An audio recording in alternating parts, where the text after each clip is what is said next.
Lesson we will discuss chapter number 3, integration exercise 3.4, question 1 part 7.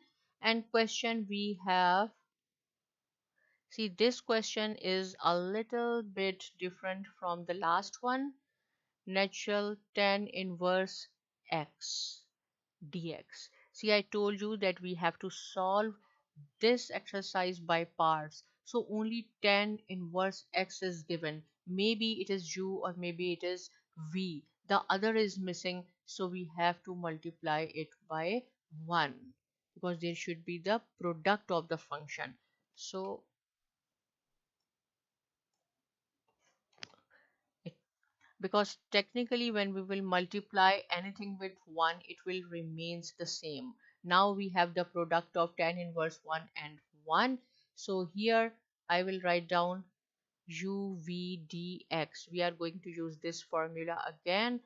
It will be v dx and then negative, again one more v dx u prime dx. This formula you have to use.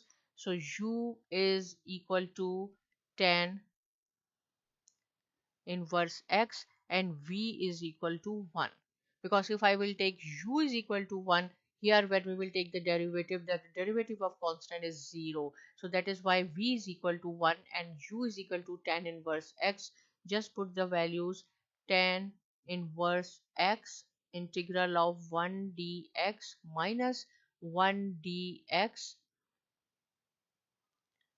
Okay, this is 1 dx and then u is d by dx of tan inverse x dx.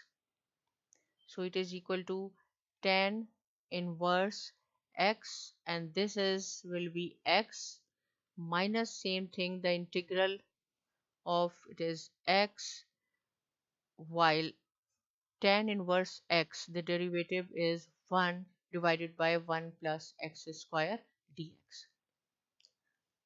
So we will arrange this. It will be x into tan inverse x, right, minus. See, this is the important point here.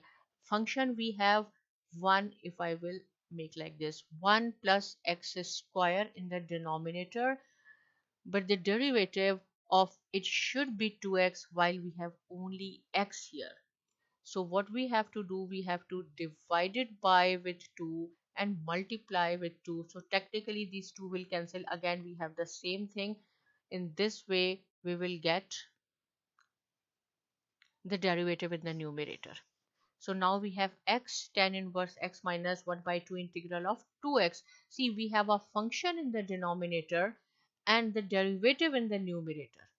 So how we will do the integration? If we have function in the denominator, on the other hand we have the derivative in the numerator, it is very easy. I will show you. This part will remains the same. Here is 1 over 2 natural log of the function, and function we have 1 plus x square. See, again, if we have the function in the denominator while derivative in the numerator, so the integration will be natural log of function, and function we have 1 plus x square, so it is plus c constant of integration, and this is the answer. If still any point is not clear, without any hesitation you can ask me. Subscribe to my channel Saima Academy, and thanks for watching.